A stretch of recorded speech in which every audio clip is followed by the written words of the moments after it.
Hello, and welcome to another episode of Somewhat Accurate History, a podcast where we vaguely remember the history of various countries. Apparently, Wales is not a country.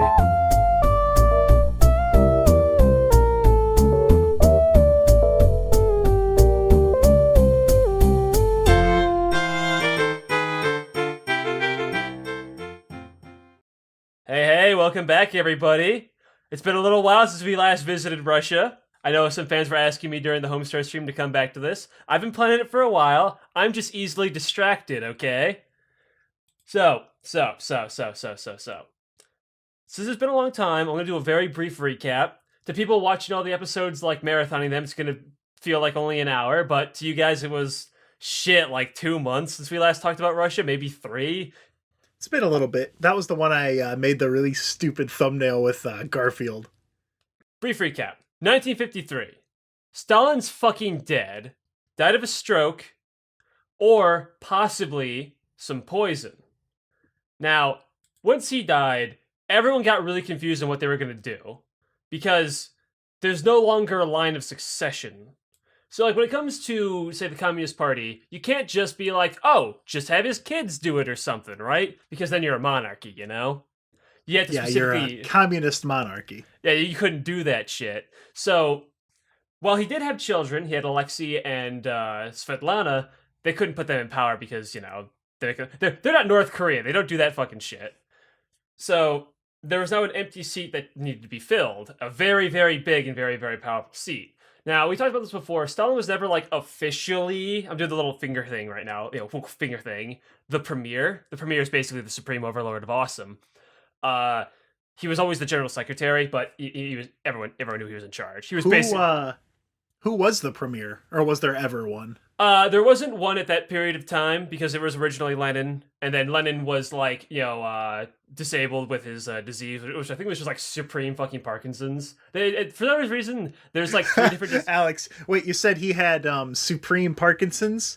I'm going to date this podcast. I sure just didn't have that drip. Shut up. By any means. Seize the means of production by any means necessary. So, it was technically still Lenin, but then Lenin did eventually die, but no one filled the seat because Stalin was the general secretary and just, you know, sitting there looking at you ominously, you know? So, he was the leader, unofficially the leader is what I'm going for. But now that he's dead, the seat is actually open this time, and three motherfuckers, I actually held up 2 fingers. I'm talking with my hands. 3 motherfuckers were, trying to aim for this. You had Malenkov, a little bit of a kind of a quiet guy, always sitting there in the back plotting. Stalin really liked this guy, and everyone kind of thought he's the easiest choice. Then you had Levente. Now, his name is actually spelled like Leverente or something, but I've heard it pronounced Levente in the movie. I'm gonna go with Levente, all right? So, We talked about him before. You might remember, he's the KGB kill squad, like, leader. He's the guy that would order all the killings and purges and all that shit. He would do all the cover-ups, and he would also drive around the city streets in a black van and would basically point a gun at whatever pretty teenager girl he saw and rape them. He was so scary that even Stalin himself warned his daughter to be wary of any black vehicle you see. Even Stalin didn't like that guy. In fact, Stalin tried to kill him, but Levente got on his hands and knees and begged Stalin to let him live. So there was bad blood. Like fucking Dr. Wiley, Jesus. Yeah. So there was bad blood. Stalin, I know that I murdered tons and tons of people, but come on, man. I mean, come on, dude. Come on, mate. Listen, they say rape can't be justified, but Stalin, I mean, come on, let me look at her. She was kind of asking for it. His words, not mine. She was dressed in rags. So anyway, we're really on high quality here today on this episode.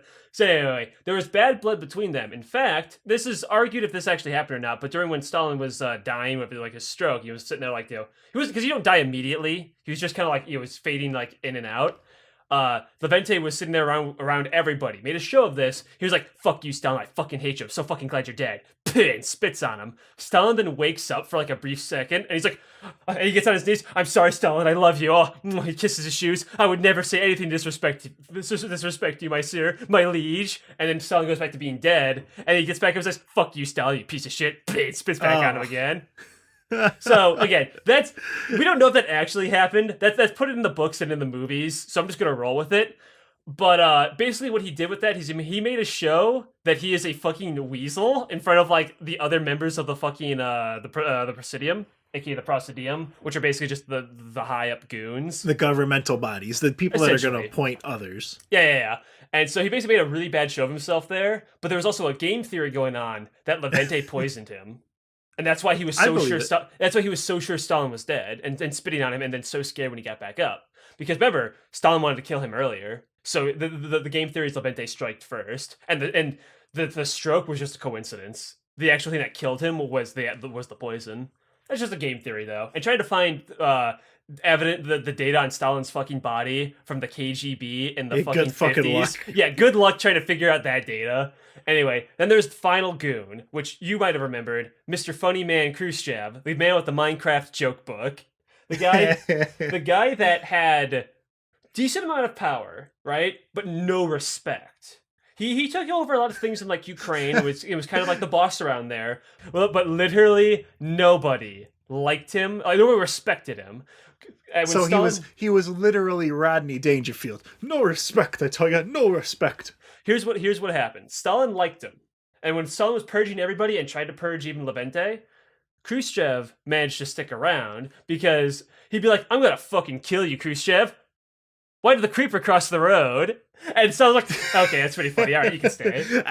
You got me. Eventually, when Stalin started getting really crazy, he would just come in, like he would have like his meeting for like the 4 people left in the Presidium. He's like, "Hey, Khrushchev, do the funny dance again." He's like, "Oh, but sir, I don't want to do the fucking funny dance. Come on!" Like he just starts doing the L. No, wait. Do the truffle shuffle, Khrushchev. I'm not gonna do the truffle shuffle. Do the fucking truffle shuffle, Khrushchev. He pulls off his shirt. Does the truffle shuffle. And this would make Stalin laugh. He's like, all right, you get to live for another week, my man. So that's how Khrushchev managed to live. So again, he had power, but literally nobody respected him because he would do the fucking shuffle every fucking meeting. every meeting. So these 3 guys all wanted the fucking the premier title. So Levente's like, sorry, not Levente. Malenkov's like, all right, I'm the easiest, greatest choice. What do you think, Khrushchev? She was like, I don't know. I'm starting to think maybe I could do this. And then Levente comes in here and just says, hey, I have the KGB on my side. And they'll cock their guns and like, I think we should let Levente be the new premier. Yeah. All right, I can only imagine the 3 of them. Khrushchev is like, Alex, do you remember Problem Sleuth? Yes. I can only picture them as like, Khrushchev is like Ace Dick. He's just a short little fat man. You know, he's all chafed from doing the truffle shuffle, so his moobs are all red. And you got fucking it was Khrushchev, Malenkov, and Malenkov was. So Malenkov is Problem Sleuth. You know, he's Joe Average. You know. Yeah. And then you got the fucking Pickle Inspector, 10 foot tall. He's all black. He's got like a giant hat obscuring his vision. He's got like a million knives inside his jacket. Alex, please tell me that this guy does. I guess don't tell me now, but I really hope he gets something. Like, I hope something bad happens to him. All right, so Levente, aka Mr. I'm not going to call him that. All right, Levente, Mr. Black Van, starts to move on in and become the new premier. However, fucking Malenkov and Khrushchev decide to form a little alliance, a little bromigo thing. They both agree, Levente's fucked up. We cannot have the guy who ran around in a black Jeep just raping every girl in sight be the new fucking leader of the Communist Party. That's going to make us look optics. really fuck. Yeah, it's bad optics. We got to take him out. How are we going to take him out, though? Are the KGB loyal to him? I feel like the KGB are scared of him. So what they gotta do is they gotta make him do the truffle shuffle. Almost. So here's what happens. So Malenkov and Khrushchev do a little secretive behind the scenes stuff. They start talking to each member of like the KGB like hit squads, and they're like, "Hey, what does he pay you?" And he's like, "He gives us a sweet potato because it's fucking Stalinist fucking communism. All you had were like you had a couple of your meal tickets, and that was literally all you had back then because he got rid of all money." He's like, "What if I gave you a second meal ticket?" Ooh. And then when monkey brain sees action, and KGB sees action, second sweet potato.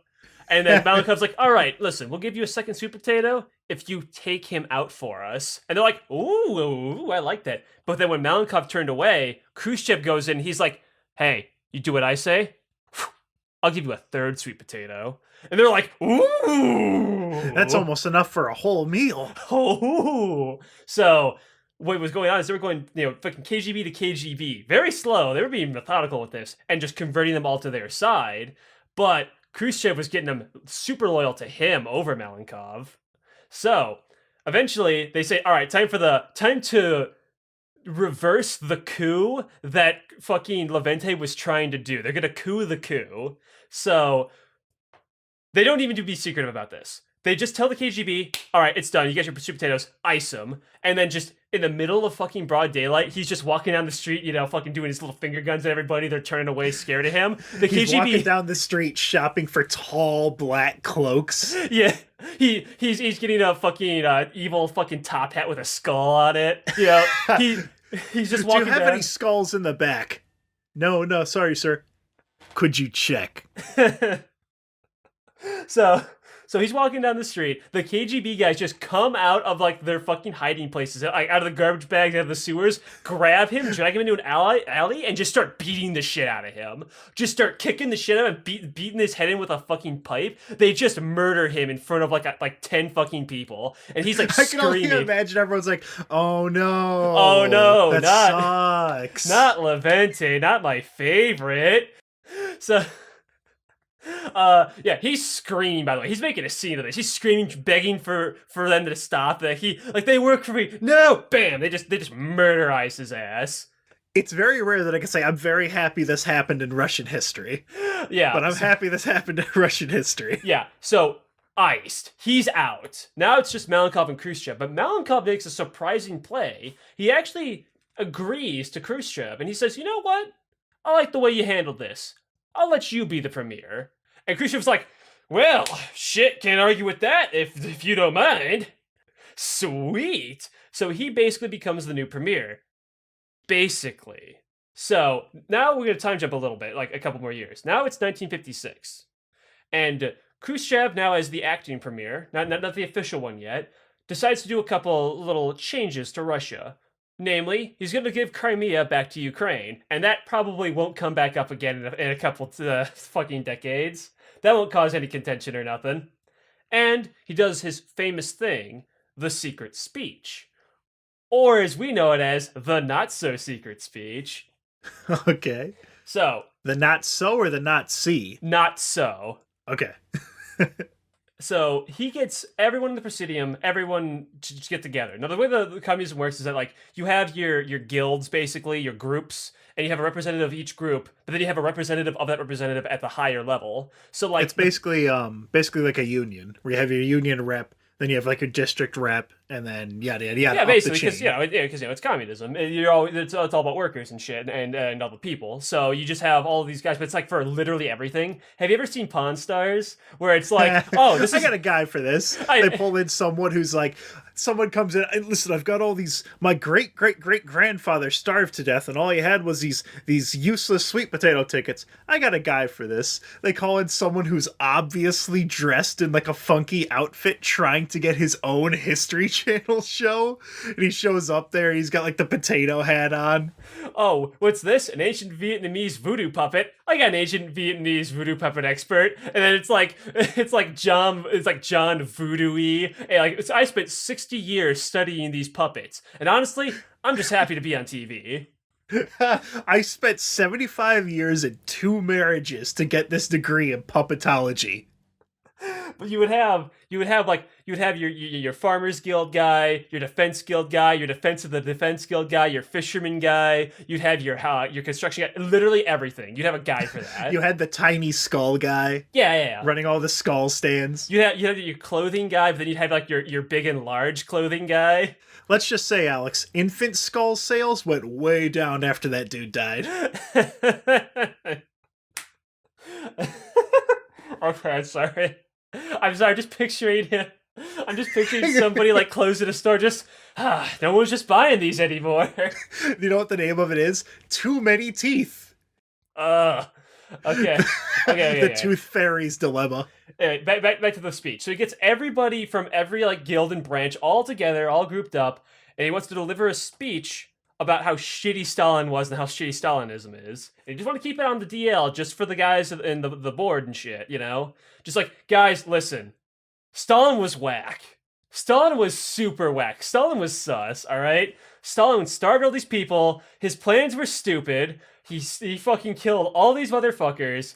This is the KGB. This is everything Levente did. This is everything this guy did. And he's listed off everyone's like involvement. Except his own, of course. He wouldn't throw himself under the bus. I think we should improve society somewhat. Yeah. So he does all of this shit about how just everything was a lie, basically. All the older guys kind of already knew that. They worked for Stalin. But all the younger guys are like, what the what? What? And so, here's what happened. It leaked. Oops. Oh man, I wonder how that leaked. Who could have possibly leaked that information? So we don't know exactly how it happened. We have 3 different answers. I'm gonna take the cartoony one because I'm Alex, and I always make everything somewhat accurate rather than being actually accurate. So he ordered his cameraman to record this footage, but instead of hitting the record button, he slipped and actually hit the broadcast to the entire world button. Oops. Oopsie poopsie. Honest mistake. It's actually argued if Khrushchev did this on purpose. And that this was like a weird power play where he's either like a complete and utter idiot or a fucking chess master. He's doing 4D chess. 4D chess by undermining all of Stalin's accomplishments. And this caused a bit of a frenzy with a lot of the other communist nations that they were under their control in the USSR. Like, example, Hungary got really fucking pissed off that their entire lives were a lie. Poland also got really pissed off that their entire lives were a lie. Khrushchev's like, don't worry everybody, I'll take care of this. And the Presidium's like, you fucking better, you started this. So he goes down there, he goes to Hungary, and just beats the living shit out of all of them. Just beats their fucking head in with a stick and tells them to sit the fuck down. Then he goes to fucking Poland, and he's like, yeah, you guys are right here, I'll give you guys more autonomy, and fucks off. He just gave Poland a lot of fucking credit for no reason. I really thought he was gonna do that, and then go 2 for flinching, pow pow, take 2 of their capitals. No, he just gave Poland their W. He was nice to them for once in history. Doesn't happen a lot in Poland. So, well, he went back and said like, yeah, I did it, everybody. I solved the problem. Malenkov suddenly didn't like him anymore. Now that's 1957. He's getting a little pissed off. He gets his buddy, Molotov, and they decide to have a vote to remove Khrushchev from the premier seat. And it actually goes through. Everyone votes for it. And like, yeah, he kind of caused the big riots in our allies' territory. We should get rid of him. He's kind of an idiot. But out of nowhere, a bigwig general named Zhukov comes in. Zhukov's like, hey, I was fighting with him alongside him in all these battles. We crushed the fucking the Hungarians. I think this guy's got it. All right, it's not his fault the speech leaked. He's actually a pretty capable leader. You guys are all just harping on the truffle shuffle shit. He's actually legit. Let him stay. And everyone's like, yeah, okay, sure, all right. And so Khrushchev gets back, and him and Zhukov fucking like high five, and then they put a new vote down. How about we expel Malenkov and Molotov instead? Fuck them. and everyone votes that, and so they get expelled from the Presidium and banished. But are they like fucking Yzma and Kronk? So they get fucked. They're gone. They're now completely removed from the story. They didn't get murdered because remember, this isn't Stalin. They're not doing the Stalinist shit anymore. Not doing no executions. They're doing all by the books now. So they took Yzma and Kronk, and they had two pits. They had the crocodile pit and they had the wacky slide. They put them on the wacky slide. Yeah. So Khrushchev's really happy that Zhukov had his back, and he puts his hand on his shoulder and he rewards him. by demoting him and removing him from the seat of power. Uh-oh. So now Zhukov was banished, and he's kicked out too. Zhukov went from master of beasts to, like, garter of dogs. So he did that for a reason. He had a little Stalin in him and didn't like how he was able to convince the whole Presidium like that so easily. So just to be safe, getting rid of him so he doesn't usurp me like Molotov and Malikov did. Okay, now, in 1958, he has absolute power and is officially the full-on premier. Now he is actually the leader of the whole fucking USSR. Funny man Khrushchev is now the leader. And there's this one comment I saw in a YouTube video that I really liked where it was in the USSR Game of Thrones, the Jester is the one that became king. Now, what is the time for this? Is after World War II, right? Yeah, this is 1958. That's when he became the premier officially. Gorbachev was after him, right? Yes, Gorbachev is after. Gorbachev is actually a guy who was heavily inspired by Khrushchev and all the things that he did.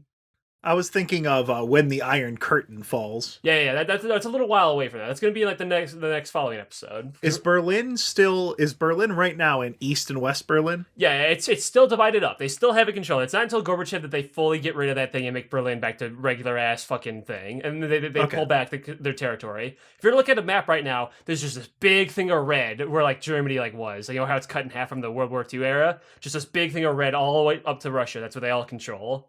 And now was the so Germany kept its own, like no one took Germany except for that from Berlin to the right. That was Russia for a while, and then they eventually gave it back. But the rest of it was still Germany, right? It wasn't under like Allied control. It was under Allied control for a little while, but they were divided into occupation zones.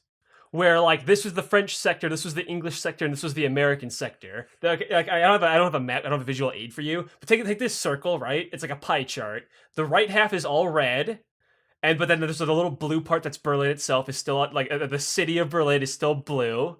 Then if you look at this circle here, this section, this 3/4 section looks like Pac-Man. Yeah. And this fourth of the section does not. It's very complicated. I'm trying to summarize like this really intricate fucking like system. Yeah, I get you. But basically, it's all chopped up. And it's slowly on the blue half is turning back into Germany. They're trying to give it money, kind of kick it back into action, kick it into gear. And then they're still very just gripped on Berlin. But the thing that made Stalin pissed off back in the day was like, you have the communist half of Germany, right? Like East Germany. But then the circle inside of East Germany, which was also then divided into fucking sections of the city, that was still like capitalist. So in his communist like fucking like territory, there's just this little fucking capitalist dot that he hated. Like Hong Kong. Yeah, in the middle of China. Yeah. Well, Hong Kong's not in the middle of China. Hong Kong's a little island that's a little bit like I guess to the south kind of China. Like if Hong Kong was in the dead center of China, that would have dropped way sooner. That would have fallen way earlier if it wasn't like an island off the coast. Anyway, so 58.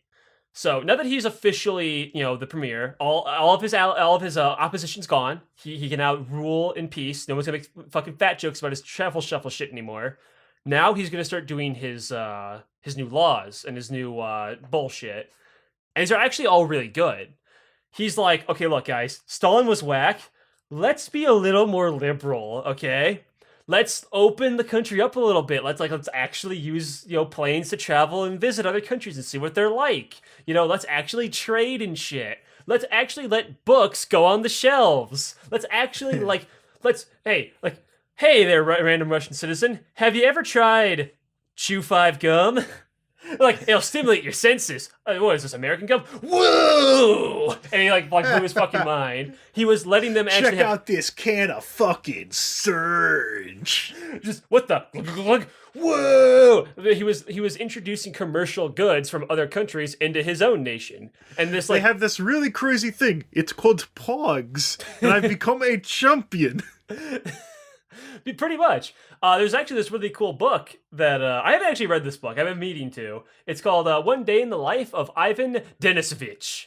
It's a book basically just shitting on gulags. I've read like little snippets of it. I haven't read the whole fucking thing because I'm a fucking lazy ass motherfucker who plays fucking video games, But plays Danganronpa. Yeah, pretty much. I'll read that before I read an actual fucking interesting book. But Dangling Grandpas. Dang it, Ron Paul.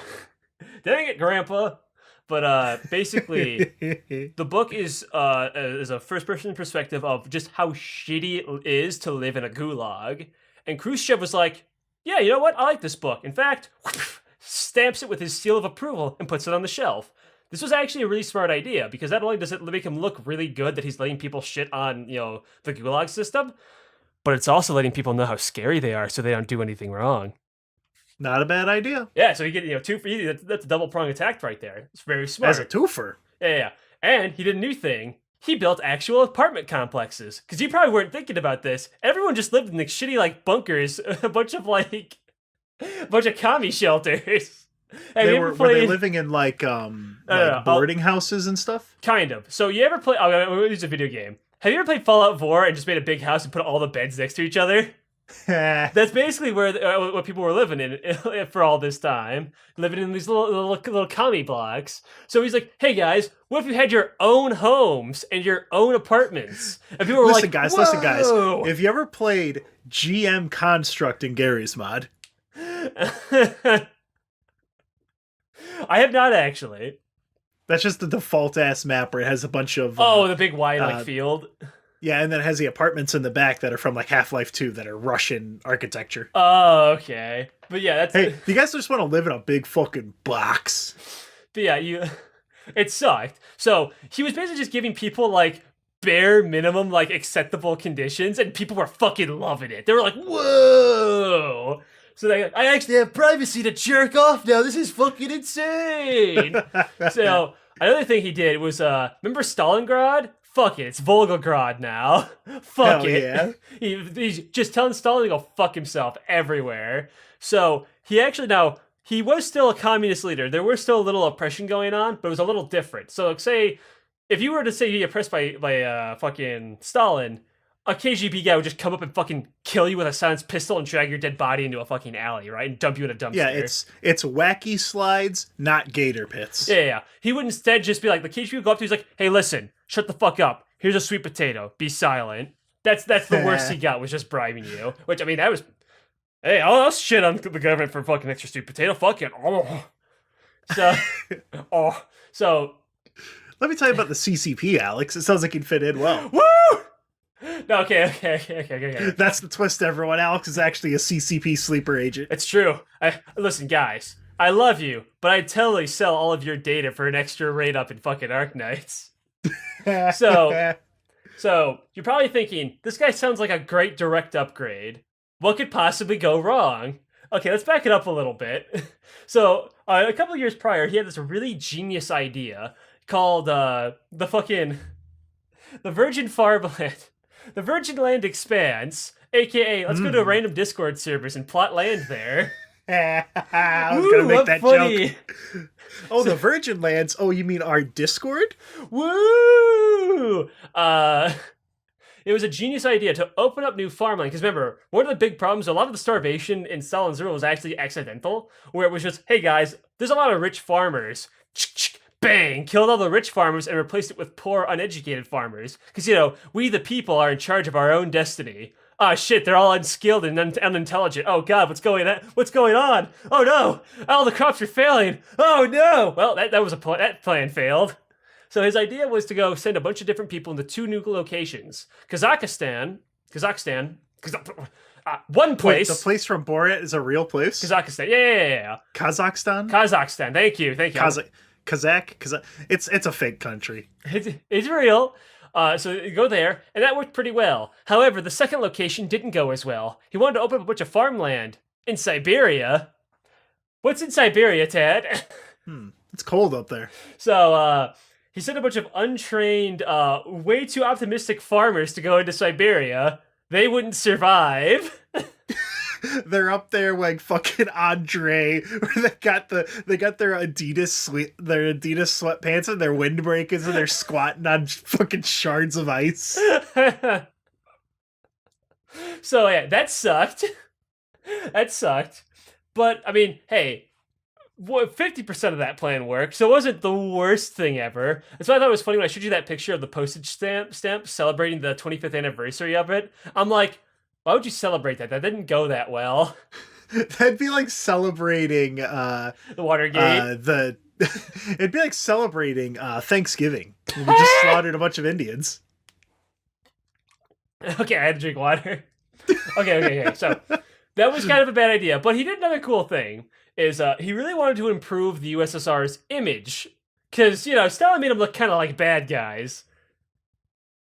I mean, listen, they kind of were for a long time, but he wanted to change that. He saw everything he's been doing so far, so he actually went to talk with a bunch of USA guys and have a joint living campaign, basically like house swap, like fucking wife swapped a bunch of citizens with Russian citizens. So a bunch of US citizens can see like, hey, here are the commie blocks, here are our apartments, here are sweet potatoes, here's how we live. And then Russians got to see what living in like actual like houses looked like, and they were like, "Whoa!" Alex, over in the USA. There's this guy that's been really famous. There's a show that's on TLC. You know that TV channel that's just about making fun of people with disabilities? They had a show on there called 90 Day Fiancé, and they had this dude that was like 4 foot whatever, and he was dating this 19-year-old girl from, I want to say it was one of the island countries. It was like Guam or something, like one of the ones that are kind of out there. Philippines. She was in the Philippines. And the gimmick to the show is that like, oh, they're gonna get married and they've only known each other for 90 days. So he goes out there and he's like, oh, this is how you live. And he's like, there's like stray wiring when it rains. Like they're on a tin roof, so shit just falls over. There's a mangy fucking rat. That's how I imagine it was like. Look it up. I think his name was like Sam or something. Just search fat, dumb, white American 90 Day Fiancé. You'll find him. But yeah, so the United States had to see how awful the fucking USSR was, while the USSR got to see how fucking not too bad fucking the America was. But remember, this is the beginning of the 60s. This is Red Scare time. So it was, people were getting a little on edge about this whole thing. So there's this one really fun thing. And the reason I brought the whole Red Scare thing is Khrushchev actually wanted to go fly to the U.S. and go check the whole place out himself, and wanted to meet all the heads, all the president, the vice president, all the things, and just shake hands and look good, just PR bit. And what's funny, there's a funny story, you might have heard this, is when he went there, he was just touring America. He wanted to go to Disneyland, but they wouldn't let him in because he was a threat to national security because he was communist. And he got really pissed off about it. Because Khrushchev, despite being the funny guy, does have a little bit of a temper. And so, they were kind of scared he was going to do some shit if he went to Disneyland. But he went there, and it went, outside of the Disneyland bit, went kind of okay. He also had this one kind of suspect bit back at the UN, where he said to the United States, "We will bury you." And here's the fun thing about that. That's actually a mistranslation. He never said that to the US. What he actually said was a Russian saying that basically translates to, "We will stand by your graveside." Basically, he was telling the US, if you want to continue down this horrible capitalistic self-destruction like path, we're just going to let you do it. We'll just sit there and tell you we told you so. That's what he actually said. That is a crucial mistranslation. Holy shit. But yeah, that was a big part of the Red Scare, was him saying that like a threat. That's not what he said. So there's a fun fact for you. So a lot of the Red Scare was an accident. That is a very interesting fact to look up. But I'm down to do like a full Red Scare thing, because I'm mostly covering just Khrushchev himself for this bit. Like the Red Scare is very broad, because that was like a few decades. We arguably never technically left that whole Red Scare like paranoia kind of thing. But we'll talk about that in a different episode. It's very interesting stuff. But so outside of that, he was trying to do this PR thing. He actually had this really fun bit that I sent you the video where. Well, he's the vice president at the time, fucking Nixon, went over to Moscow to kind of like match how Khrushchev was going to the US, and met up with Khrushchev there, and they had a kitchen debate, it was called, because they went to this little like fake model kitchen, whatever, and were just talking to each other. And it was completely unscripted. They were just doing little debates of each other on what was better, capitalism or communism. And there was really funny things, like because Khrushchev was the funny guy.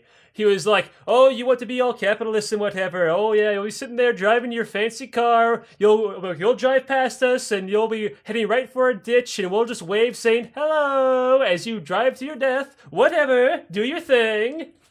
He's basically just like fucking around, and it was actually it went pretty well, all things considered. And it was another really good PR thing. It made them, look kind of like, they're shaking hands, making jokes about each other, cutting onions and shit in a little fake kitchen. They're having a good time. Did Nixon have any real zingers? Nothing in particular that really stood out to me, but it was also 1960s humor, so maybe I just couldn't get it. It was 1960s humor, so it was a lot about like making fun of minorities. I remember there's one thing he said. They're in the fake kitchen, Alex, and then what they're doing is they're trying to pack all the chocolates into the boxes, and then it starts going so fast that they can't, so they have to start eating the chocolate while trying to get it in there. That's a real funny situation. Check it out on CBS. There was this one bit where he said, "You're really good at you talk about all this good comedy stuff, like a little bit like a lawyer, kind of lies about his client. Am I right?" like he jabbed his his VP guy next to him. He said something like that to him, which I mean might have been funny in the '60s. I don't know. He's like, "Yeah, you guys are all full of lies." Anyway, and then he picks up this genie bottle and he rubs it, and then this girl comes out and her name is Jeannie. I don't remember any other like 60s black and white. The Flintstones show up. I don't know any more 60s shows.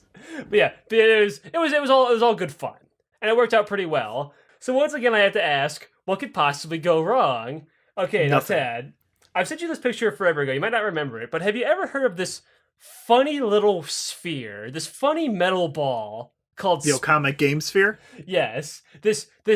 Honestly, it kind of weirds me out. I hate how round it is. It pisses me off. I don't have a better way to describe it. It makes me angry. I don't even know how else to describe it. It's called Sputnik 1.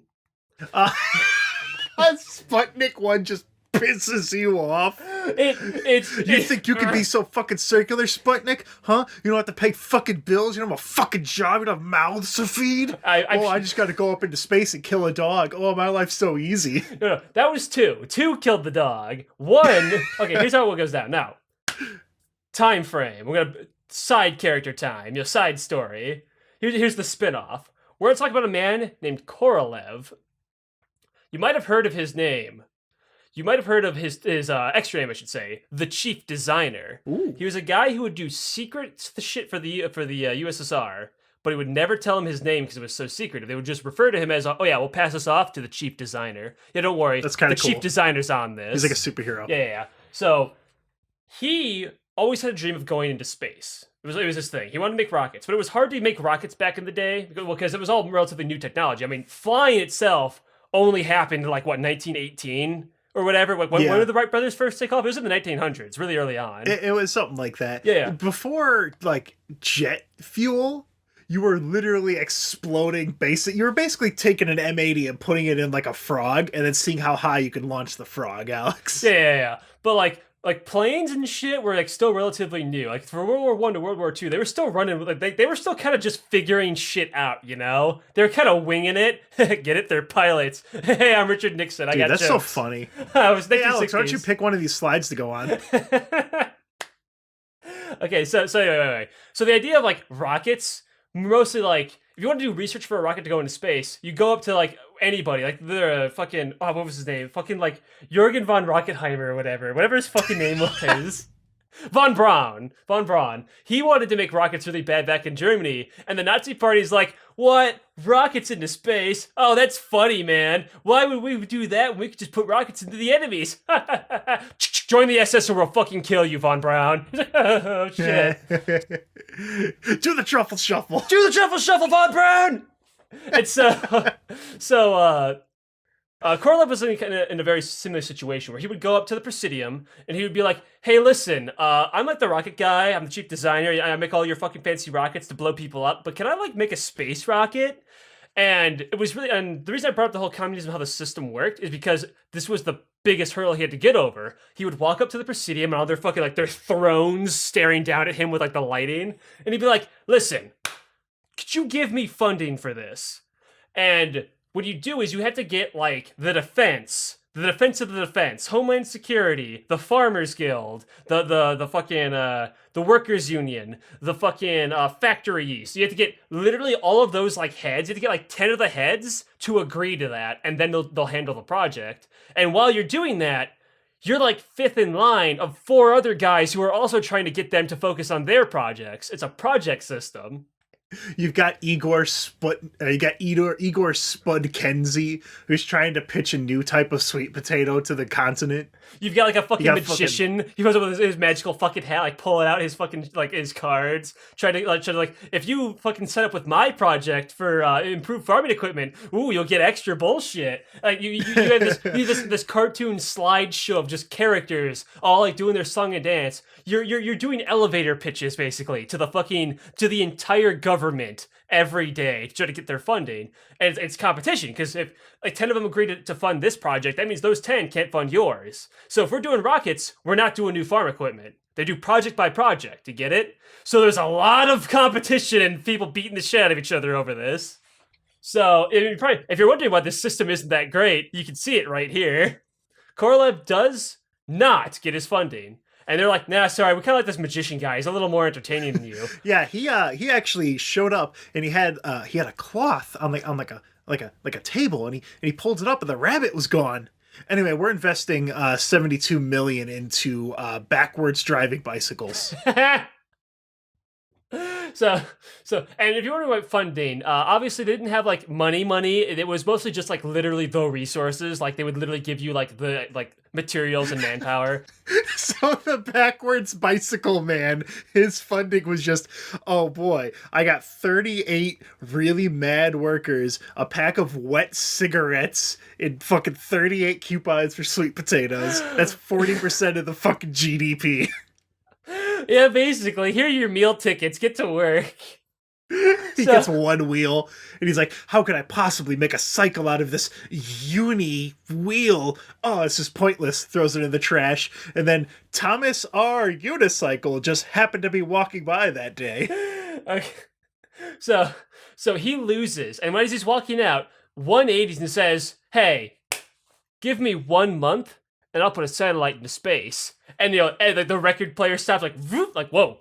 Everyone looks around. The magician looks around like, bullshit, you can do that in 1 fucking month. And like the plague doctor who was also nice, like, yo, this I gotta fucking see. He takes out his own meal tickets and hands it to Korolev. Like everybody's like, all right, Korolev, you've got 1 month to impress us. And he's like, ha, I got this easy. 2 weeks pass and he's starting to sweat bullets because he has no idea what he's doing.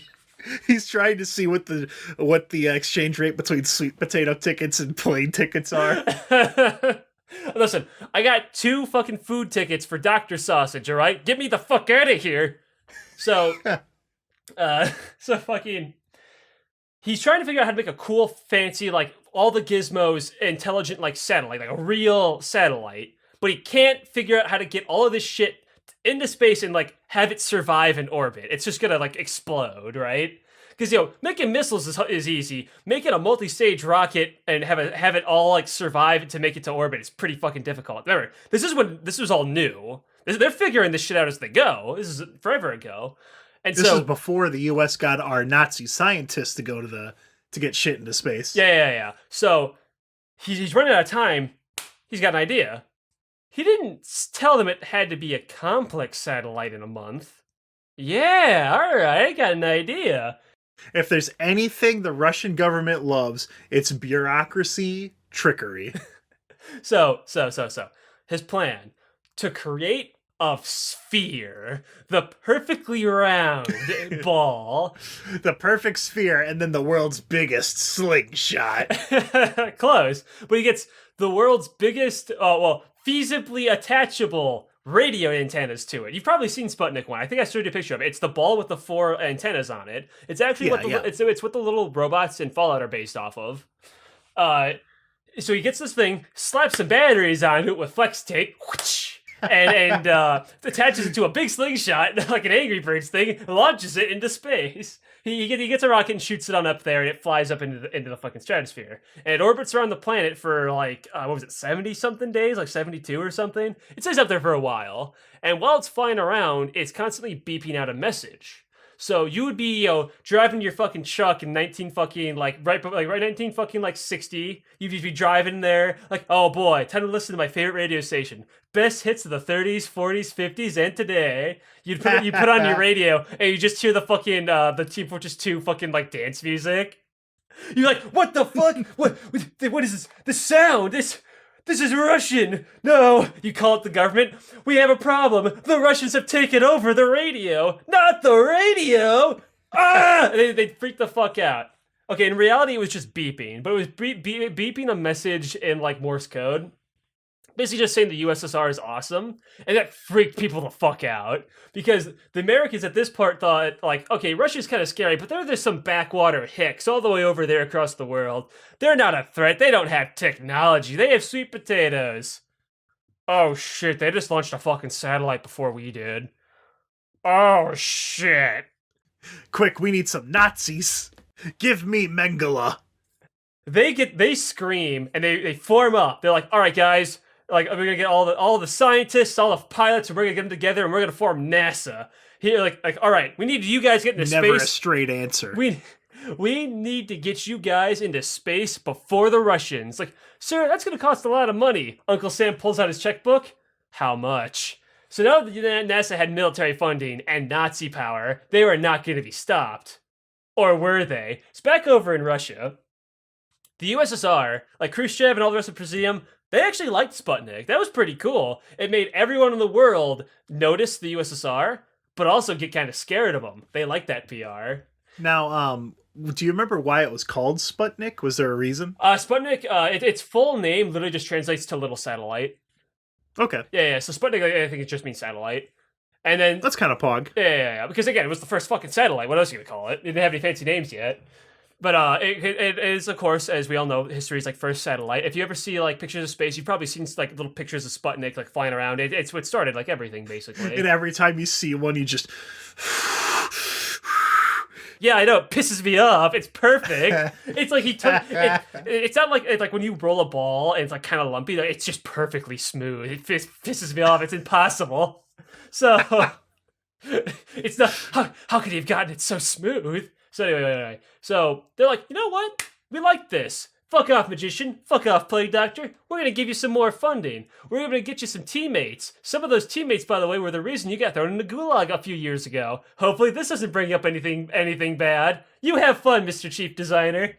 So anyway, they get a new plan. They're gonna make Sputnik 2, and they're gonna put a dog in it. So... Oh, no, it was dogs. His mission was just to kill a dog in the most creative way. So they were testing to see how they want to get a person into space, but you're not going to launch a guy in there. You got to test it with animals first. Basically, just because no one knows what's going to happen if you go into fucking space. No one's been up there yet. You know, this is all new. So like, okay, launch the first dog. All right, see you later. See you later, booster. They fucking hit the button, launched Sputnik 2. The dog died, not from lack of oxygen, but it died of a heat stroke because there was no air conditioning in Sputnik 2. It just burned up in there. So it died. I'm like, okay, test 2. Send in the monkey. All right, Bubbles. So, rest in peace, Poopy Joe. See you later, Poopy Joe. They just kept launching up things into fucking space. Now, what? There was was it TF2 where in one of the updates they had secret audio that was audio of Poopy Joe in space, and it was just like a rocket, like a bunch of people like rushing and like clapping and launching noises. Then after a little bit, you just heard a monkey get more and more angry and shaking. It's just.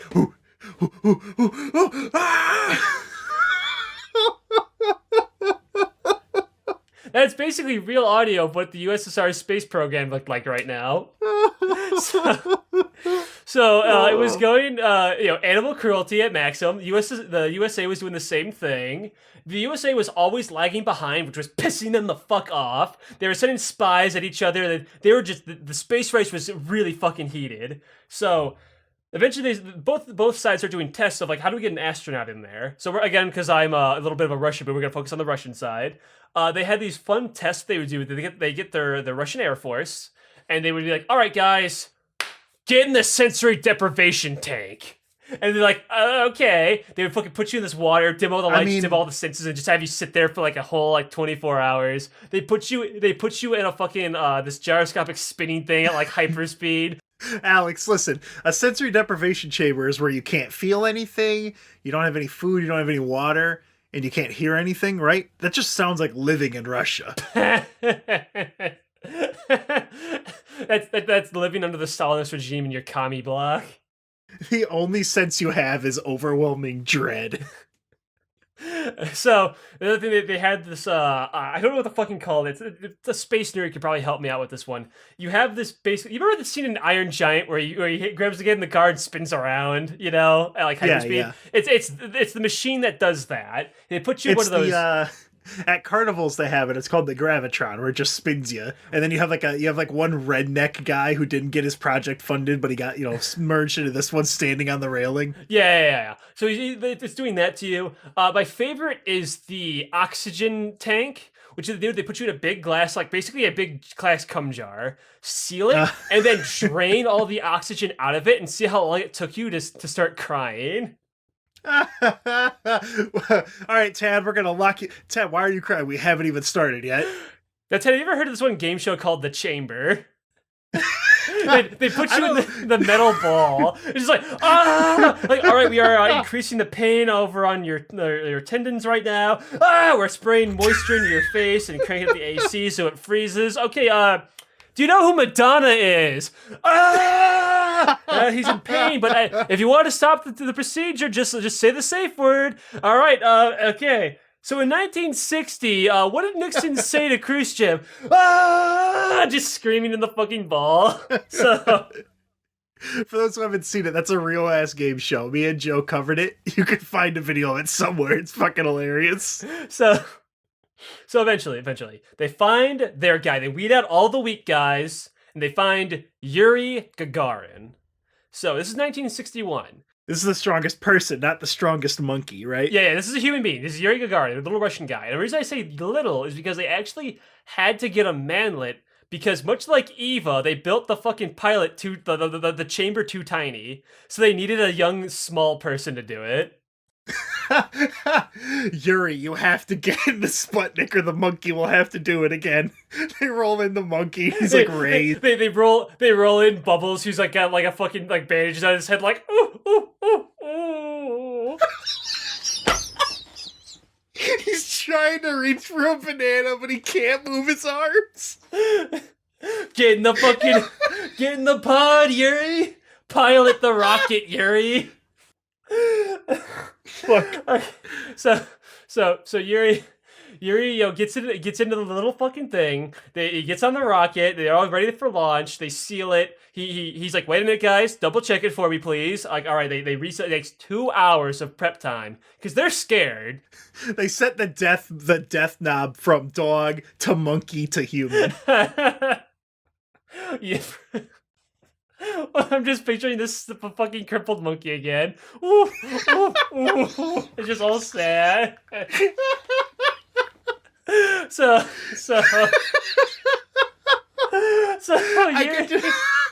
I'm just thinking of him like he's like the camera's watching him. He just slowly turns his head over and you see a single tear get soaked by the bandage. Translator's note: I'm going to die. Give me a banana. Translator's note: pain. Shut up. So Yuri, gives it all the green. He's like, "Let's ride, boys!" They hit the fucking funny button. He launches up in the stage rocket. He gets on up there, and he is officially the first man in space. He is the original cosmonaut. They called it cosmonaut, not astronaut. They were just different like that. Cosmonaut sounds cool as fuck. It does. I like it a little bit more too myself. But I'm also just a bit of a Russia boo here, as we can see from our series here. So he gets up there and he stays up there for about an hour and I think it was 46 minutes off the top of my head. I probably should have put that down in my note card, but whatever. Hey, listen, I'm a professional podcaster. He's up there for a little under 2 hours. And he's doing his choppy ass radio. And like, what do you see up there? Like, dude, this is pretty fucking pog up here, man. Like, you all right? Yeah, I'm all good. And that was basically the extent of their conversation, because he was mostly just bedazzled. He didn't have much to say. He was the first guy to see Earth like this. Yeah, what else was he gonna fucking do? He was fucking freak. He wasn't freaking out. He was just like, whoa. He was bedazzled, you know? Yeah, he's in fucking orbit around the planet. The only other thing to be up here is a bunch of dead animals. he sees the previously dead monkey crushed in its own pod drift by. Anyway, he goes back down, and while it's going back down to the orbit, it ejects him. And there's this little funny story: is they didn't know where he was gonna land, because they never did this anymore. So he gets out of there, launches out of the pod, he parachutes down way out there in the middle of the countryside, way away from Moscow, way out in the middle of nowhere. He lands in this random fucking like wheat field, and there was a farmer and his daughter who see this fucking like a cosmonaut, this guy in this big bulky suit just hit the ground. Get out, undo like the fucking parachute from him, and they're in their field. It's like, what the fuck? What the fuck is that? What the fuck is that thing? He turns to them and slow like all the fucking steam like bursts out of the suit, just rubs the smoke off his screen. Whoop. Hello, fellow Russians. It is me, Yuri Gagarin. You got a telephone? They're like, sure, here. They give him a little telephone. They're so scared of him. They think he's like an alien. He's just like, hey, guys. Like, hey, put me down to the Kremlin right now. I lived, bitch. And they're like, yeah! So I would have liked it if he crash landed and they were having like a birthday party and he's just confused walking around. It's that one Eric Andre bit where he crashes through the window. Just I'm here for Sprite sponsorship. I was a little off course. Hey, can you help me? He's all like bleeding. I was going more for signs. Someone spills a cup of water on him, and he's never tasted like water that wasn't full of fucking lead. It starts melting. But yeah, mission was a success. He was the first man in space, and officially the Russians won the space race. So then Kennedy comes in and moves the goalpost. Yeah, honestly. We're gonna be the first to the moon. And yeah, we'll show you, Russian fucks. Russians are brandishing their trophy like, yeah, okay, sure, whatever, Kennedy. Yeah, you do you. And everyone. So then they contacted a man named Stanley Kubrick, and they faked the moon landing. Funny you bring that up. So here's the thing: the Russians kicked back and started acting like the rabbit and the hare, the tortoise and the hare. You know, just kicking back, doing nothing for a couple of years until eventually they started doing the N1 and N2 rockets, and they were like, oh shit, maybe we should start trying too. But anyway, so. The moon landing was actually Plan B. Do you know what Plan A was? I actually only found this out recently. They cut this bit out of the history books. I do not know. What was Plan A? They were going to nuke the moon. Fuck yeah. Why? Because they wanted to say, okay, listen, if they can get to the moon first, we're not going to let them have it. They were going to nuke the moon to show their superior space force by doing, just nuking it. Saying like, yeah, you can put a person, we can put a nuke into space. Fuck you. Yeah, okay, Piccolo. They were going to go full Dr. Eggman. They were going to piss on the moon. So I was like, Kennedy, if you didn't know, Kennedy wasn't really a violent guy. He's like, okay, no, we're not going to piss on the moon. What's Plan B? We could put a moon, we could put a guy up there. That's expensive. What's Plan C? We can get Stanley Kubrick and fake it. Yeah, I like that plan better. So they faked the moon landing and said they won the space race. The end. What's Plan D? Well, there was this man who was dressed entirely in knight's armor who tried to get his plan funded in the USSR, and he's here to... Anyone else got any ideas? There's a guy like on the end of the desk who's a magician shuffling cards. He's like, I have an idea, sir. So anyway. So that was the moon landing. But there's another thing that happened with Khrushchev. Again, this is going to be a long episode, guys. So that was the whole space race bit, kind of summarized up. There's one big, fat, fucking bold-faced capital L, extra font, impact font, fucking L that Khrushchev had to take. One day, Khrushchev was just minding his own business, walking along the shoreline, looking out over the Black Sea. And he looks over there, he's like, past this Black Sea is Turkey. And NATO has a bunch of fucking nuclear warheads and Turkey aimed right at us. That boils my fucking blood. If only we had missiles pointed right at Washington, that would even the field. Uh-oh. I've got a crazy idea. Uh-oh. So he calls up, gets his little funny fucking phone. Hey, Castro, do you hate the United States? He's like, yes. Hey, you want to do me a solid and have some missiles on your island for me? And he was like, you had me at hello. So Castro actually initially didn't want the missiles. Fun fact. He was like, hold on a minute there. I want to look like Cuba's a cool country. I don't want to be your dog, all right? I want your missiles. I want my own missiles. And he's like, listen, buddy, we're both communist allies here. We're like a chain, all right? We're protecting each other. We're protecting you because, the whole Bay of Pig thing's already happened. So like Cuba's pissed off. He's like, listen, we don't want that ever happening again. We got your back. It's not you're listening to us. We're helping you. And Castro's like, shit, I can't argue with that. Let's do it. And they high five. The CIA was only at like assassination attempt number 200 out of the 316 times he tried to kill Castro. So he was kind of like, all right, you know what? Fuck these guys. Yeah, Castro, I mean, to be fair, after all the assassination attempts, Castro's a little within his right to be pissed off at the United States. And I'll give him credit on that. He has a right to be upset.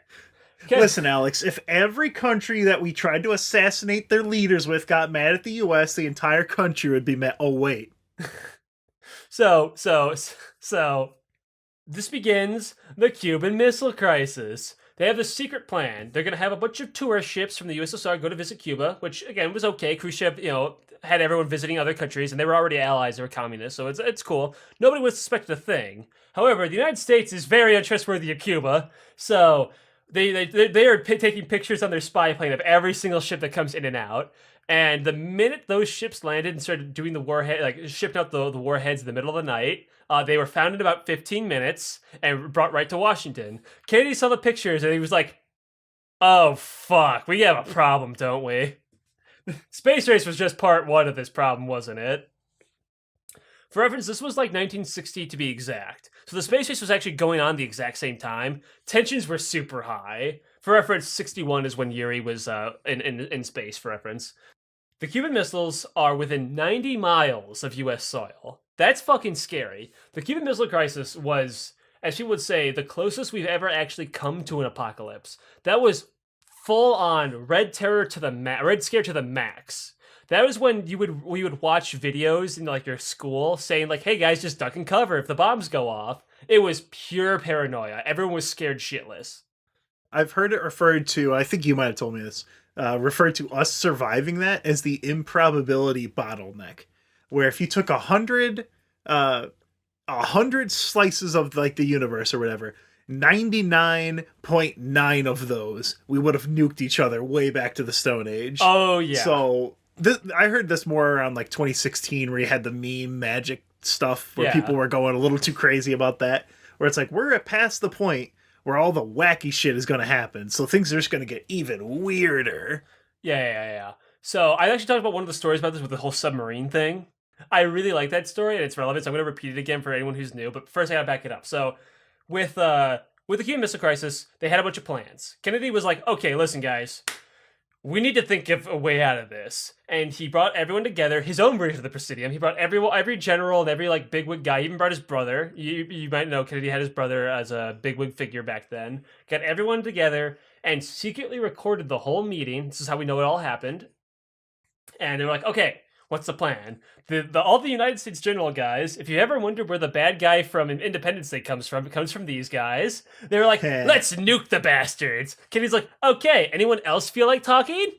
He's like, all right, let's do some bombing runs and blow all the missiles up before they can be armed. That way we'll be safe. He's like, okay, what if Castro gets pissed off that we killed a bunch of his people during that in the crossfire? He's like, is there anyone else that wants to speak? And then you see both the knight and the magician stand up. The magician's like, I have a plan, sir. And so the magician speaks and he's like, hey, why don't we try talking to them? And like, that's crazy. That'll never work. And Kennedy's like, hold on, the magician's onto something. So Kennedy actually likes that plan because after all, I mean, diplomacy, if it fails, well, you're just back to square one. I mean, nothing bad will happen if you just talk to him, right? So they go to the Russian ambassador who's over in the capital because you have ambassadors from every country. He actually wasn't informed from the Kremlin about this. He doesn't know what's going on. So they like, all right, Mr. Ambassador, can you have an interview with us on TV? He's like, yeah, sure, why the fuck not? Yeah, whatever. And he was still in like, good PR mode from the whole fucking kitchen debate thing. He thought everything was okay. And he's like, all right. They hold the blowed up photos. And like, what do you say about this? He's like, looks like some black and white trees, sir. He's like, no. This is Cuba. Are these USSR missiles on Cuba? He's like, he looks around like, guys, I don't know what the fuck's going on. What the hell's going on? What the fuck? Like, what? Like, I don't think we have any missiles in Cuba. Bullshit! Like, your story's full of holes like a fucking thing of Swiss cheese. So he starts doing the Danganronpa thing and he's shooting down his arguments. Yeah. No, that's wrong. And then it proceeds, and you get game 2 and 3 where things just get not as interesting. So this goes really poorly and puts everyone in more panic that they're like, oh no, they're denying the missiles, they're lying, when in reality that the ambassador just legitimately was not informed about this. Again, really bad time to not tell your ambassador about something. Oof, Because yikes. this was supposed to be secret, but it was immediately found out. And let's go back to the Kremlin, over the Presidium. Now, they're all pissed off the minute that spy plane photo came out. They were upset at Khrushchev. One person described it as the minute those photos came out, the day at the Kremlin, his days at the Kremlin were fucking numbered. So, ooh, yeah. Everyone's like, how the fuck did you let this happen? What the fuck were you thinking? He's like, oh man, NATO. Like, no, fuck you. What the hell? You're gonna get everyone killed. What are you fucking stupid? Hey, you gonna do the shuffle again? Shut the fuck up over there. Listen. It's like that episode of South Park where they get the billion space bucks. Mexico, why the fuck are you building so many water parks? And, so... What the fuck? You're gonna let Khrushchev, you're gonna let goddamn Castro have all those fucking missiles? Like, well, yeah, he's our ally. Bitch, what if he gets pissed off and launches them without your fucking orders? He's like, oh god, what if he does launch those fucking missiles? Yeah, he writes a letter, Castro, whatever you do, don't launch those missiles without my direct orders. Meanwhile, Castro's really fucking pissed off about this whole thing because there are spy planes over spy planes over spy planes just circling around his goddamn island. It's pissing him off. He's just on his fucking chair. Because remember, he's been almost assassinated like 100 times before this bit. 319 times so far. He's like digging his nails into his fucking skull throne. Like, I'm getting fed up with this shit. Where the fuck is Castro? His skull throne imported from Russia. It's like, Khrushchev said he was gonna help me. Why are these things still here? Hey, you fucking USSR goons. What are you gonna fucking do? Just let them fly around like that? He's like, well, I mean, we don't have any orders from the Kremlin. He's like, no. Listen, if these motherfuckers disrespect my goddamn airspace one more fucking time, shoot them the fuck down. They're like, I mean, okay, if you insist, buddy. So the next poor spy plane flies over Cuba and legitimately gets blown the fuck out. They get shot down. That is an act of aggression. And now tensions, got a little bit higher. They're like, oh. And Khrushchev is like, hears about this. He's like, oh, fuck. Oh, shit. Castro's got the fucking army on his side. Oh, fuck. We're fucked. The oh, God. tension meter, Alex, it went from monkey to human. Like, oh, Jesus Christ. Like, Khrushchev, what the fuck is wrong with you? Rabble. And so then over in the United States version, they're going, rabble. They were, what was it? I think it was, they were kicked up to DEFCON 3 at this point, where they were ready for anything. They had fucking the Air Force fucking sleeping in goddamn football fields with all the equipment right there, ready to launch right up from Florida and beat the shit out of Cuba. They were on it. The finger was just right there hovering above the fuck everything button, right? Everyone's scared shitless. They have the blockade going. They're blocking out anyone from goddamn coming in and out of Cuba anymore. Khrushchev initially thought this was okay, because after all, most of the missiles were already there. I mean, all he's really blocking are just extra manpower. But guess who didn't like being blocked in his own fucking country? Give you a hint, it was Castro. Once again, he's just digging his fucking nails harder, like they're bleeding, that these people are just disrespecting his goddamn territory. So he's just, rabble. He starts talking to, not Khrushchev, but the Moscow man on the inside. He has a representative, right? A rep from Moscow to relay messages to him. Because I don't think Castro could speak Russian. And this guy's like, okay, listen, you gotta calm the fuck down. Come slapping around. Like, shut the fuck up, listen. What do you want to do about this? He's like, I just want them out of my fucking hair. He's like, are you considering a first strike? Yes or no? I will tell Khrushchev that's what you want. Do you want a first strike? Castro looks him dead in the eyes and he says, yes. I want to blow the shit out of the goddamn Washington Yankee fucks assholes. I would rather my country be martyred for the global revolution than let these fuckers fly around my island anymore. That is a very powerful fucking statement, by the way. He wants his country martyred for the global revolution. Now, Alex, do you know what else is a very strong statement? What? This ad read for Jacked podcast. Ah!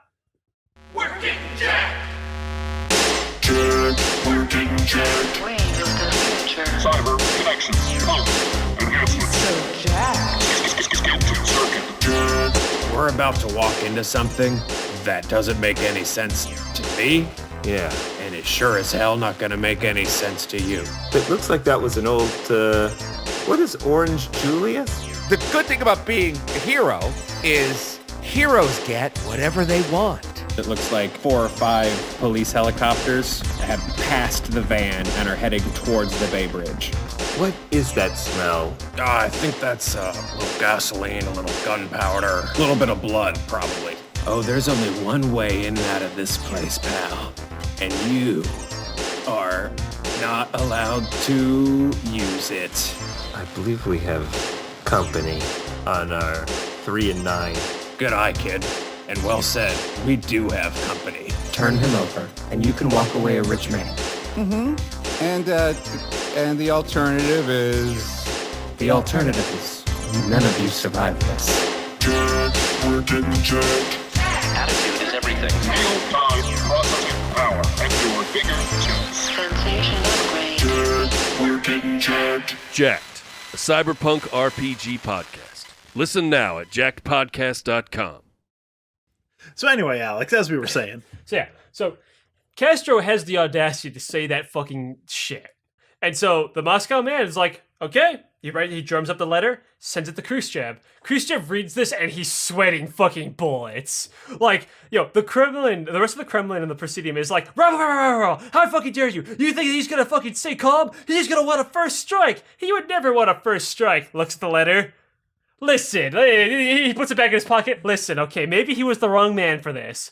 I'll fix this, okay? Meanwhile, you have the submarine.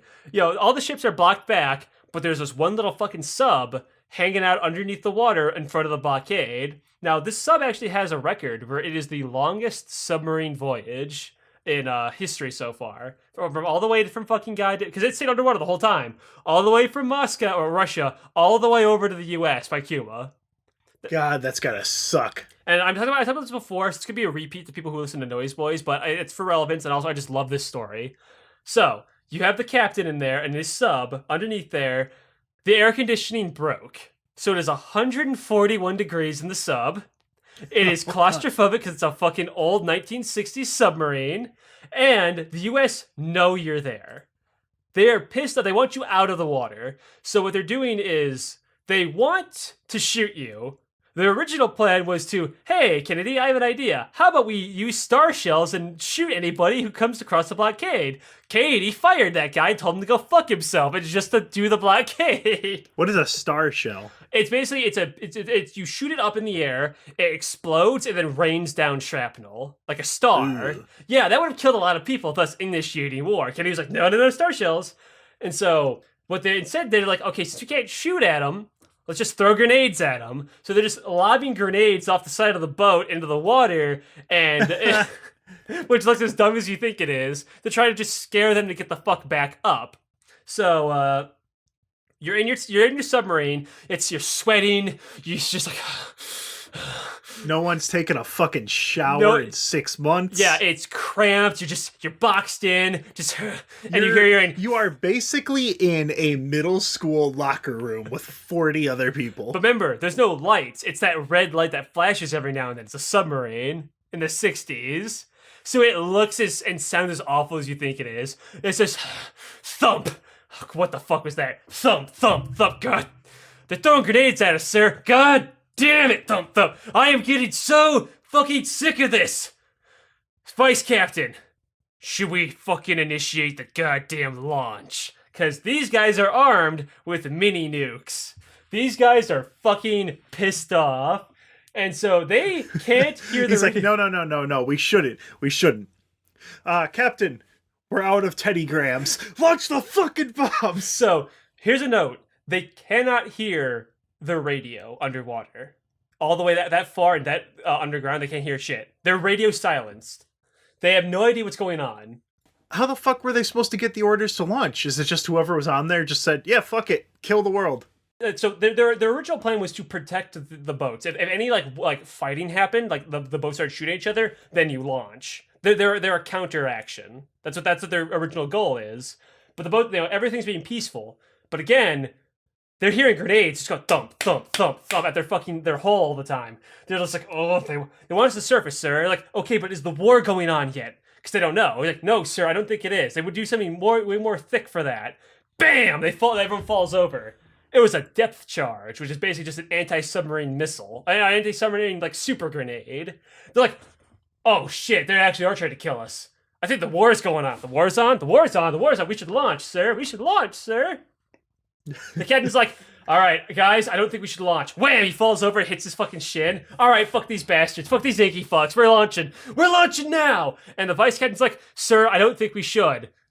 Well, maybe we should. Fuck it. They pull out their funny keys. Their 2 keys for the buddy system. Because remember, no one man can end the world, but 2 people can do it. They get their keys ready. But much like how Castro was there's a man from Moscow in the sub. By the way, it must have sucked to be that politician, to be stuck in that fucking submarine. But he's like, just shut the fuck up. No, both of you, shut the fuck up. Do we have orders from Moscow to end the world? Well, no, sir, but do we have orders from Moscow to end the world? No, sir. What are we gonna do? No, slaps him. We're gonna go up to the surface. We're gonna ask Moscow if we launch or not. All right? What the war's going on, sir? Then the war's going on and we die. I'm not gonna end the fucking world. Oh, he says, I'm not gonna be on the goddamn submarine that ends the fucking planet. Let's get up there and ask fucking Moscow what's going down. So yeah, they get their sub up there. They're surrounded by fucking USA ships who are all just like holding their fucking grenades ready to toss. And they get up there, fucking, the stank just exit the submarine. Like, oh thank God, fucking air. Oh, pull out their radio. Hey Khrushchev, do you want us to end the world? Khrushchev's like, no, I don't want you to end the fucking world. Stop it, stop everything right now. And they're like, oh, all right, fine, fuck it. All right, we won't launch anything. And, they probably display like their fucking big communist flag outside their submarine, which probably was a scary idea to do considering you're surrounded. And they're like, yeah, it's us, buddy. But we're not gonna fight. Okay, bye. They go back underwater. So the balls it must have taken to go up like that. That is a 50-50. You are going to be immediately killed, or or you were probably going to be like taken in as like hostages or whatever, right? Yeah. So that's like a genuinely very heroic thing to do. Yeah, they probably displayed their flag. Because remember, if that was a really big gamble, because if they got shot down, that initiates war. They get captured, that's also prisoners of war, which would initiate war. The USA couldn't technically touch them, they could just scare them. So anyway, all of this shit's going down. Tension's super high. Castro wants to fucking fight. Everyone's going fucking crazy. Eventually, Kennedy actually is starting to do shit behind the scenes. He's starting to relay to the ambassador, talk to Moscow. He's like, listen, guys, I don't want to fucking do this fucking war thing, okay? Like, what the fuck is Khrushchev doing? Khrushchev was like, dude, I talked to him. He just wanted to do this thing for NATO. You guys, you had missiles in Turkey pointed right at us. It was just supposed to be an even Steven thing. And he's like, oh yeah, we do have those in Turkey, don't we? Oh yeah, that totally makes sense. Oh God, we fucked up, didn't we? Oh shit. Yeah, shit, my bad. Oh my bad. Shit. Okay. Listen, we gotta cut a deal. And he's like, okay, listen. Khrushchev drums up a deal. And this is 1962. This lasts for a while, this missile crisis thing. I want to point that out. Living for multiple years in that kind of paranoia. So there's a game that I actually played at one of the Chicago the conventions called Cold Calling, in which it takes place during the Cold War, and you're like a phone operator, and you'll have a call coming in from Russia, from Khrushchev, and you have to connect it to Kennedy, and you have to like connect all the different wires, and then it'll play like a cutscene where they talk to each other, and like you can accidentally connect Kennedy to the wrong person and stuff. It's funny you bring that up. It's a cool game. It's funny you bring that up, because that was actually a thing that was going on where there was so much traffic going around during the crisis, is that if you put an SOS signal out because your ship was sinking, it would take 4 hours for anyone to hear it because all this Russian shit was going on. So anyway, he drums up a deal to Kennedy. He's like, I will remove the goddamn missiles if you can do 2 things for me. 1, never fuck with Cuba ever again. You leave those guys alone. They are our bros. 2, you get rid of the missiles in Turkey. Kennedy's like, that's a really good fucking deal. That is a super good fucking deal. Missiles for missiles, that's super fair. but I can't take it because if he takes it, then that makes him look weak and he can never get reelected. So here's what he does. He goes to the Russian ambassador at like the middle of the night. No, sorry. He has his brother do it. So he could say he has an alibi. He gives the little like note to his brother who runs to the embassy at the middle of the fucking night. He gives to the ambassador. He's like, listen, we can promise to never invade Cuba in public, but we cannot publicly say we're gonna get rid of the missiles. But if you get rid of the Cuban missiles, in 6 months, we will get rid of the fucking Turkey missiles. Promise. And he's like, fuck it. He grabs it, fucking phones to fucking Moscow. He's like, the deal's on. We got this. Bail out. Get out of here. We got it. And everyone, they go like, oh, fucking finally, shit. Fuck. They turn down the DEFCON button, turn down the human meter back all the way down to fucking dog. Everything's fucking fine. Everyone comes up like, oh, thank God. Oh, okay. It's all over. The biggest sigh of relief. We did it, everybody. We did it. We saved the world. Yeah. All right. High fives all around. Everybody's looking at him like incredibly fucking pissed off. He's like, yeah, we did it. We got the missiles out of Cuba. We got the missiles out of Turkey. Cuba's safe. Is everyone going to get invaded again? Yeah. That's 2 wins. You know, scoreboard. I think that was pretty good, huh? So he gets voted out of the premier seat. A guy named Leonid Brezhnev launches a coup against Khrushchev and just gets him the fuck out. But it wasn't violent. I haven't heard this guy's name. Yeah. Basically, he doesn't take the premier seat, but he's basically the guy who empties it. He's basically just a Russian, the equivalent of like a Russian bureaucrat, a papers guy. Leonid comes in here, Brezhnev comes in here, and he's like, okay, guys, remember how Malenkov and Molotov tried to sign out Khrushchev years ago? He's basically the same thing. Just like, everyone, can we agree to sign this paperwork and just fucking out him? And they're like, yeah. The magician's like, yeah. Everyone just agrees. So here's the thing. They don't kill him, though, because they're not Stalin. They just say, they all come up to him in his summer home. They just walk up to him while he's just like golfing, like, resign now. And he's like, yeah, okay, fuck it. So he retires early and empties the seat for another fucking Russian politician to take it. And that was probably the best deal he was gonna get, because if he tried to fight it, he probably would have gotten shot.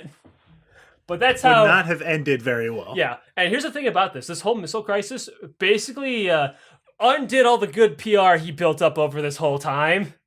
He had even his funny jokes on TV couldn't make up for oopsie poopsie, almost World War III. Yeah, and that's why Khrushchev is a very popular but very notorious figure for Russian history. Like, people love him, but they cannot justify what he did. He fucked up really bad. He's one of my favorites because, like, he genuinely didn't mean anything wrong. He's just a fucking moron. Because again, it was supposed to just be a fair thing. They had missiles at us, we had missiles at them. Oh, it did not go that well. It was not even. He trusted the wrong guy to hold these weapons of mass destruction. He trusted literally the most angry guy. The guy whose backstory is he was a massive bully in school, and now he's a politician running a fucking communist dictatorship.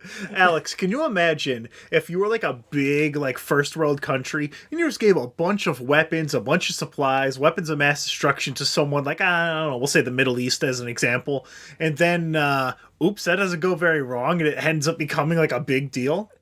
Oops. Yeah, I mean, I don't know, that would probably never happen, but I guess this was a one-off thing, right? Here's an interesting thing about this. This whole thing went over so poorly with the other communist nations that this is when the Chinese totally cut themselves off from the USSR. They were like, listen, we're communists like you are, but we're not gonna hang out anymore. You're not cool anymore. We're leaving the party. I'm sorry, man, but you said some sus shit on Twitter. I can't be on your podcast anymore. Mao Zedong, who technically speaking, he wasn't the leader anymore, but he was still alive and still he was like, how do I say this? He wasn't the guy in the seat, but he was still like a big figurehead because he was the guy who started the whole revolution, So he's a big deal, but not officially the leader. But he's he officially called Khrushchev a buffoon. Ooh. For all of his actions. Yeah, oof. Was Mao the one that did the Great Leap Forward that starved a bunch of people? If he's calling you a buffoon, he's the guy who accidentally, because Mao was not. I'm gonna go out on a limb and say Mao wasn't malicious. I think he might have just been retarded. Now, I was gonna say, Alex, you gained 15 social credit. Then you immediately lost 25. Mao might have just been a complete dotard who was like, "Hey, this is gonna be a great idea." Oops. He's like, if me or you were given absolute power, we have no idea what we're doing. We're just hitting the buttons. You're Mr. I can Fantastic. barely manage a Discord server. So yeah, that ended his whole fucking political career. And so he retired, just played golf until he eventually died of old age at the end. And that's the story of Khrushchev, and the missile crisis, and the space race, all in one big episode. What a fun time. Yeah. I've read like books and stuff, and like I've watched movies, documentaries about people from this time where people were fucking spooked, dude. Oh yeah, it was you terrible. were scared. This was not a comfy time. Yeah. Like This is what I'm talking about. Yo, go ahead. I was gonna say, like, remember, this is our podcast is called Somewhat Accurate History. I'm comedically kind of glossing over certain details. If like this has a lot of stuff The on Skull it. Throne wasn't real? Yeah, I'm being somewhat comedic, and I highly recommend you guys look at like the official things and look at like the stories and the books and shit, and read that book that I only read the synopsis of because I'm lazy. Like actually read a lot of this shit because it's super interesting. I really like learning about just all of this history in general because it's so fucking like. It's scary thinking how close we came to just fucking like me and you. We could have been living with gas masks running through a fucking wait. We could have been living in Fallout, Ted. Me and you. We were this close. Instead, we're living in cyberpunk. Am I right? This society. These fucking flat gamers, am I right? They ain't jacking into the fucking mainframe like I am with their fucking mental synopsis. Am I right, dog? Exactly. These guys ain't shway back then. They are not Shui as Drock, unlike Jack, the Cyberpunk RPG podcast. All right, what are there any final things you have to say, Alex? Look forward to the next episode in 4 months when I discuss the rest of Russian history. In the meantime, you damn right know I'm gonna fucking talk about Danganronpa because I'm almost done with it. Man, I got some fucking things to say about that. A man's got some opinions. So you can find the show here on YouTube, iTunes, Google Podcasts, Spotify. There's a Twitter account. There's a Discord in the description, a Patreon as well. You can find Jack, the Cyberpunk RPG podcast. You can find a link to that in the description. It's very cool. It's very good. It's like it's a much more, it's like a radio play where they have like cool sound effects, you know, and everything like moves really fast. They're long episodes, but like it's good. There's like pew, pew, pew, pew. You can hear footsteps and you hear like jacking into the mainframe. And there's Garfield Eats, Alex. Have you ever been to a Garfield Eats? No. Okay, there's only a single one and it's in Italy and it got shut down because of COVID. So I mean that was a pretty low chance you actually went there. Okay. But yeah, thanks for listening, guys. Catch you in the next episode. I love all of you. Goodbye and oh fuck! I need to think of something funny. I need to go back to a setup I did, do another payoff, Alex. So it sounds like I planned this whole big joke, right? Like I said something at the start, then I followed up again. Hashtag, I was gonna say, just say hashtag not real communism, Lamau. We have fun here. I always thought we were recording. All right, bye.